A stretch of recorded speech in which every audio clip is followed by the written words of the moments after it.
Visitas de las almas del purgatorio. La vida de la mística austríaca María Simma. Por Glenn Delerve.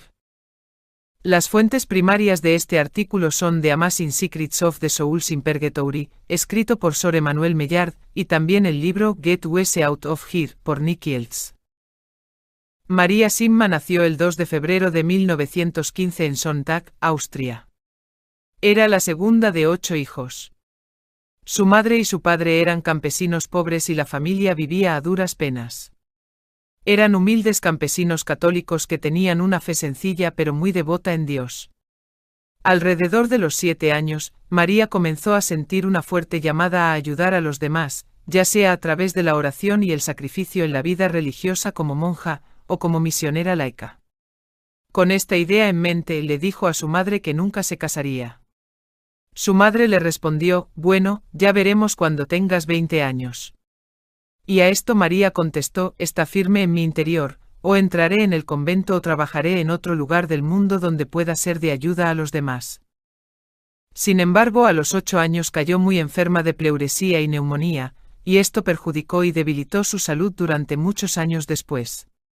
Sin embargo, la llamada y el deseo de servir a Dios ayudando a los demás siguieron creciendo a lo largo de su adolescencia formativa, y a los 17 años recibió el permiso de sus padres y de los superiores religiosos para entrar en el convento del Sagrado Corazón de Jesús en Holl, Tirol, Austria.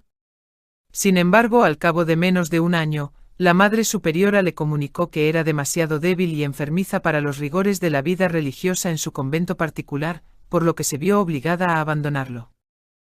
Aún decidida a ser monja, solicitó el ingreso en las dominicas de Talbach, Austria, pero después de solo 8 días la Madre Superiora le comunicó que estaba demasiado débil para la vida en su convento, por lo que de nuevo se vio obligada a marcharse. Poco después, por tercera vez, buscó ser admitida como monja, esta vez con las franciscanas en Gossau, Suiza. Pero una vez más no era la voluntad de Dios, y al poco tiempo, la maestra de las candidatas le dijo que, por desgracia, era demasiado débil para los rigores del trabajo misionero, y con este último rechazo, se dio cuenta de que Dios no la quería como monja, sino que su apostolado era ser una laica soltera que viviera en el mundo entre sus compatriotas. Pasó gran parte de sus días realizando tareas domésticas y de costura, ayudando en la granja y en las fincas de los alrededores, y cuidando a los niños de los vecinos. Sobre todo, vivía cada momento con un espíritu de amor, oración y devoción a Dios y al prójimo, viviendo su fe católica lo mejor posible. Y cabe destacar que desde muy joven su madre le había enseñado a rezar frecuentemente por las pobres almas del purgatorio, por lo que esto también formaba parte de su vida desde la infancia. Un hermoso milagro ocurrido durante su infancia. Uno de los momentos más felices de mi infancia ocurrió cuando tenía 15 años, más o menos en 1930. Uno de mis hermanos y yo trabajábamos en una granja de Baviera. Cuando solicitamos trabajo allí, el granjero nos había prometido claramente que siempre podríamos asistir a la misa dominical, pero no tardé en llegar a la conclusión de que esta promesa solo era válida para mi hermano, pero no para mí. Esto se debía a que casi todos los domingos por la mañana la mujer del granjero se ponía misteriosamente enferma e insistía en que me quedara en casa para atenderla en lugar de dejarme ir a la iglesia con mi hermano. Pronto se acercaba Pentecostés y volví a preguntarme qué haría la mujer del granjero. La noche anterior al domingo de Pentecostés estaba completamente sana y por eso esperaba con gran expectación que pudiera ir al santo sacrificio de la misa a la mañana siguiente.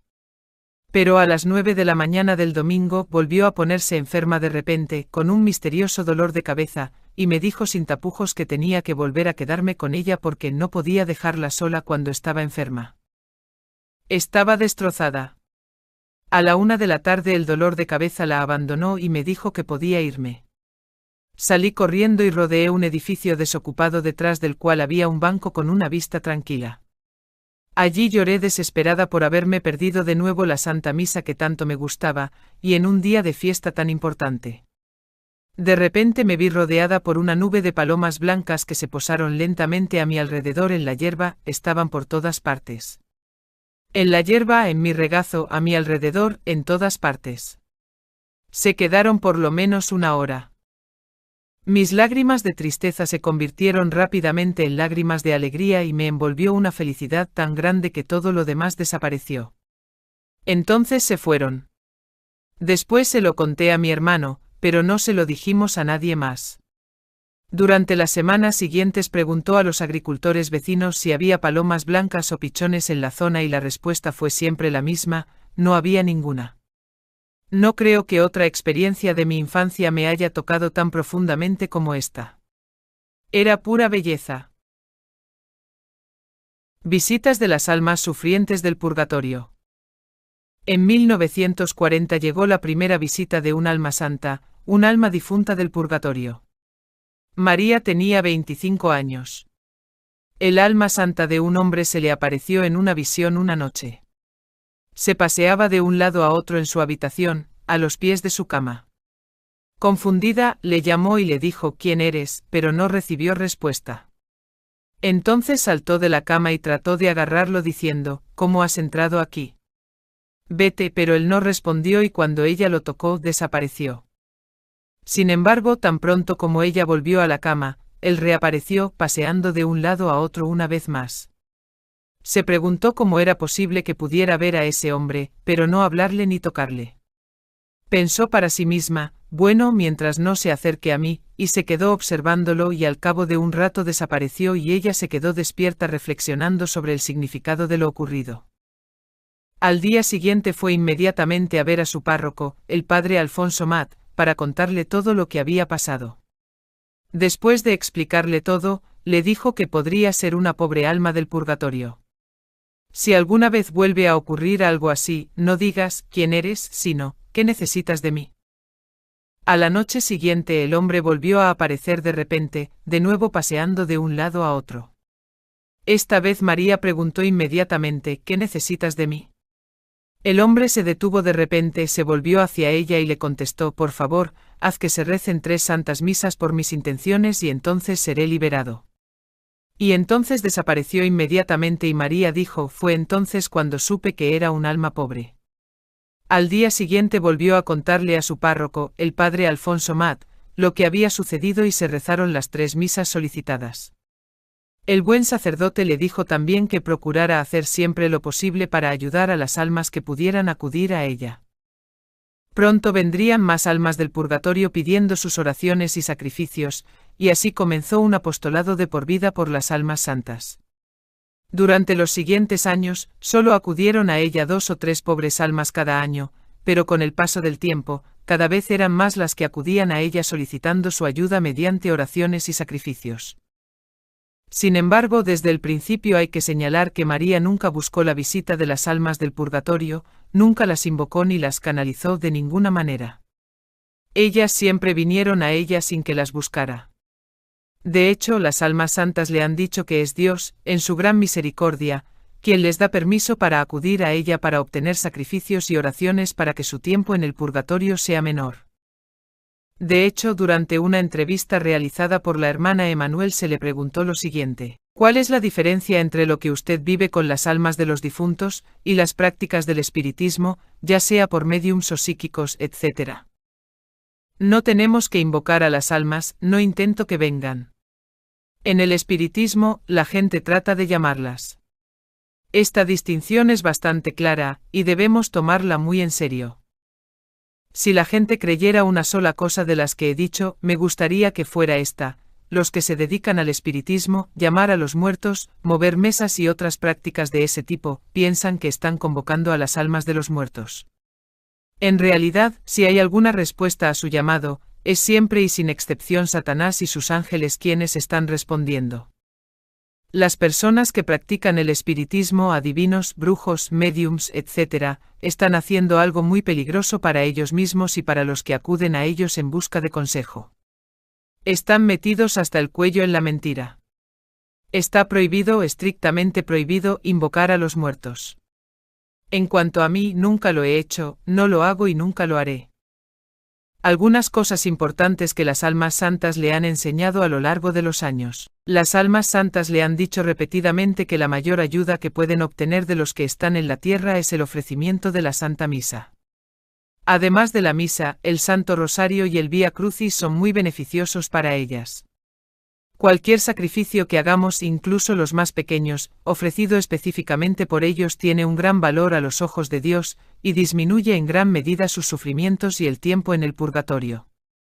Las pobres almas le han dicho que incluso la más pequeña oración o sacrificio es como dar un vaso de agua fresca a un viajero reseco en el desierto más árido.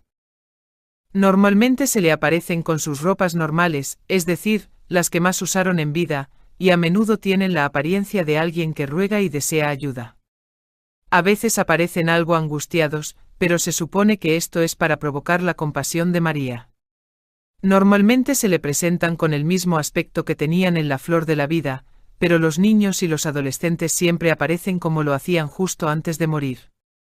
Y si bien es cierto que hay algunos niños en el purgatorio, su purgatorio no suele ser muy largo ni doloroso, ya que durante su vida a menudo no pudieron cometer ningún pecado grave, ya que no alcanzaron mucho entendimiento o discernimiento, y por tanto no son responsables en la medida en que lo es un adulto.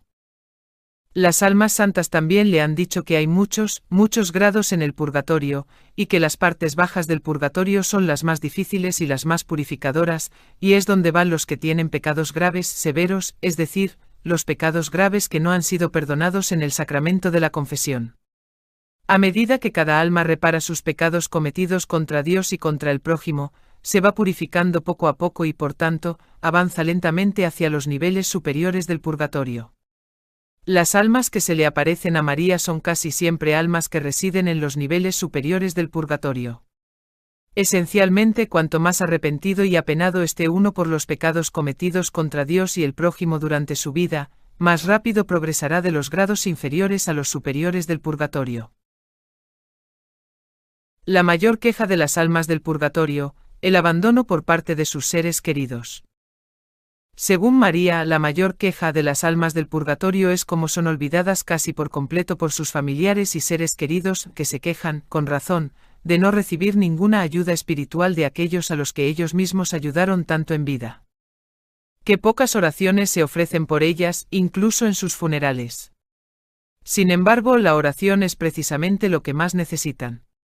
Todos los hermosos memoriales, celebraciones, tatuajes, etc. hechos y entregados en su honor, aunque puedan ser bien intencionados, en realidad no hacen nada por ellos y de ninguna manera ayudan a aliviar su sufrimiento y o purificación. Las pobres almas le han dicho a María que como ya no poseen un cuerpo físico, ya no pueden hacer sacrificios por sí mismas en reparación de sus pecados, tampoco pueden dar físicamente una o varias ofrendas en petición de una o varias santas misas para sí mismas, esencialmente solo pueden ofrecer a Dios sus oraciones y el arrepentimiento por sus pecados, por lo que en muchos aspectos están casi desamparadas, y se ven obligadas a confiar en la misericordia de Dios, en la ayuda más extraordinaria y bendita de la Virgen María, en las oraciones de los santos en el cielo, y en las oraciones y sacrificios de la Iglesia y de todos los pueblos aquí en la tierra. Y sobre el hecho de que incluso las oraciones más pequeñas pueden ayudar a los vivos y sobre todo a los difuntos, María Simma compartió una historia con Nicky Elz. ¿Puede darme un ejemplo en el que una oración muy pequeña haya marcado una gran diferencia? Sí, todas las oraciones más pequeñas son escuchadas. Déjeme pensar. Ah, sí, y aquí también se trataba de un alma pobre que vino a mí hace algunos años. Un hombre apareció una noche y después de haberme dicho lo que necesitaba para ser liberado, se quedó de pie frente a mí y me preguntó, ¿me conoces? Tuve que responder que no. Entonces me recordó que muchos años atrás, en 1932, cuando yo tenía solo 17 años, había viajado conmigo brevemente en el mismo compartimento de un tren a Hall, Austria. Entonces sí que me acordé.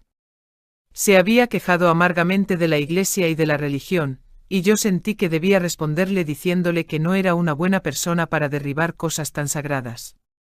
Esta respuesta le sorprendió y molestó, y me dijo, «Todavía eres demasiado joven para dejarme sermonear por ti». Y yo no pude resistirme a ser un poco grosero y le respondí, aún así, soy más inteligente que tú. Eso fue todo, hundió la cabeza en su periódico y no dijo ni una palabra más. Cuando llegó su estación y salió del compartimento simplemente recé en voz baja, Jesús, no dejes que esta alma se pierda. Y ahora que estaba conmigo me dijo que esa pequeña oración le había salvado de perderse para toda la eternidad.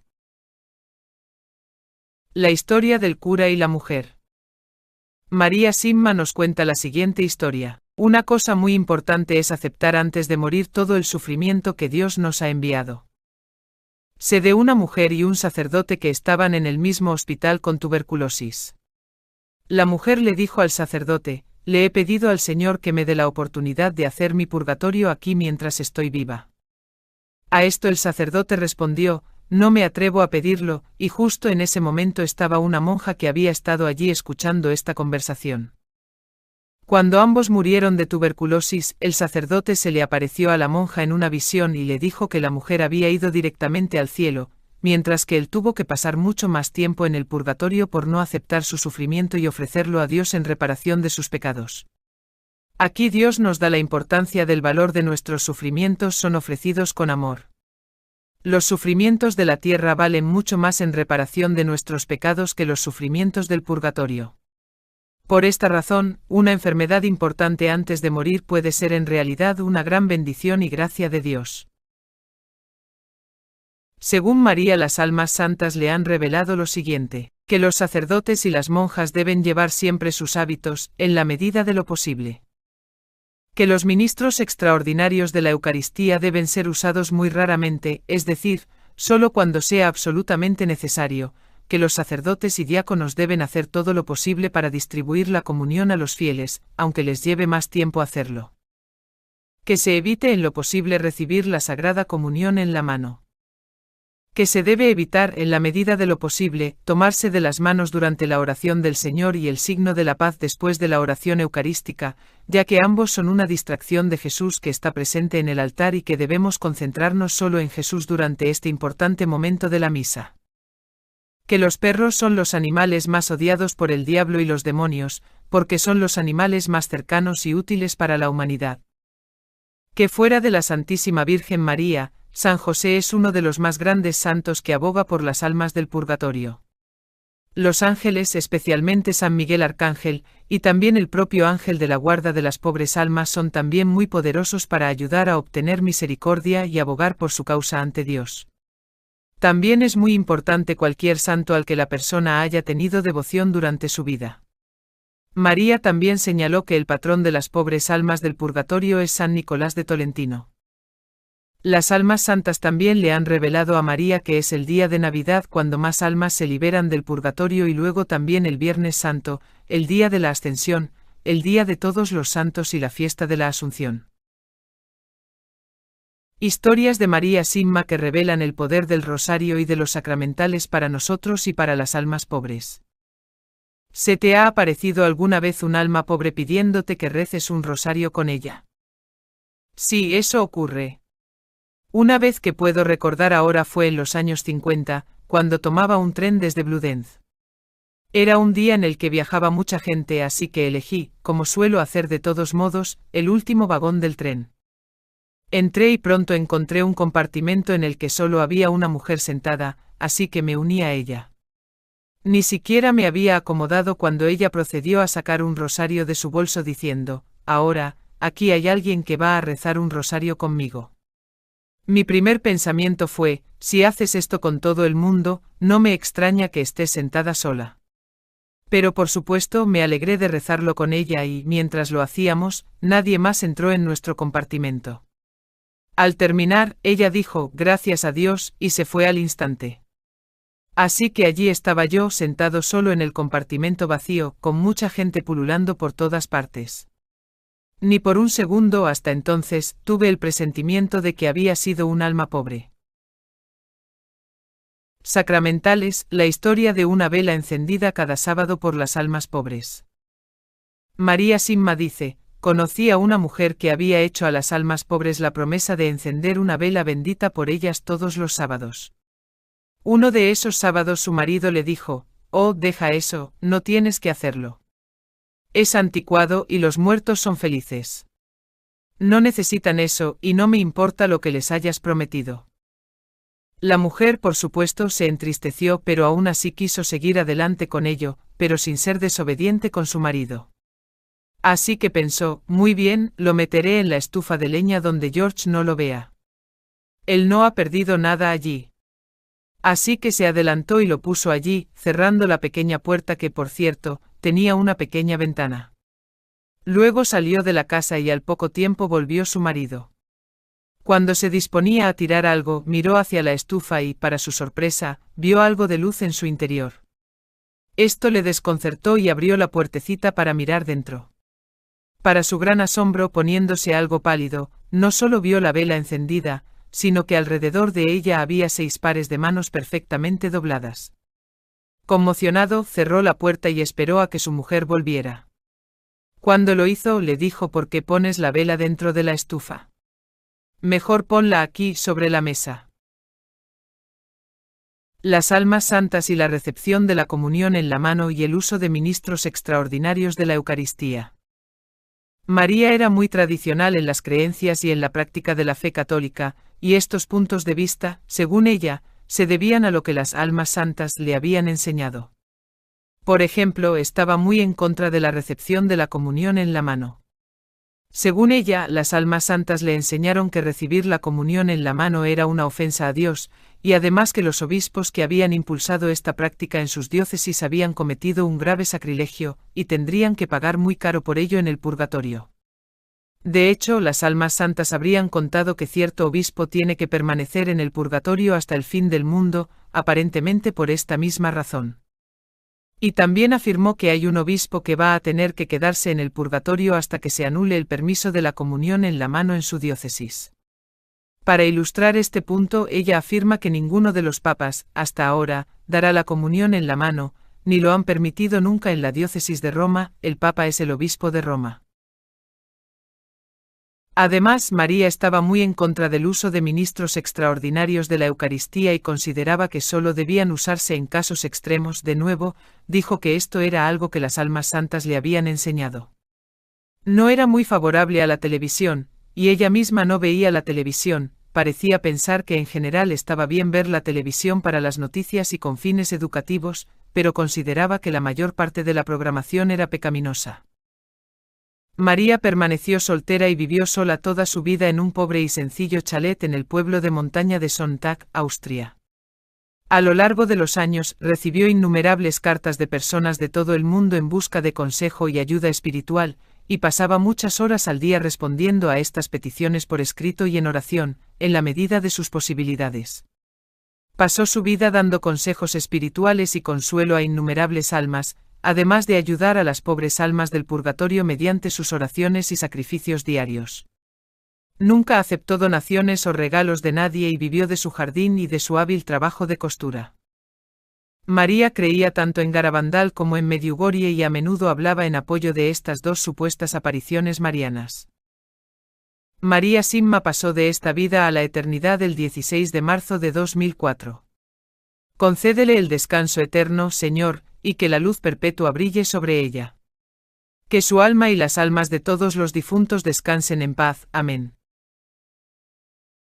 María Simma ora pro nobis.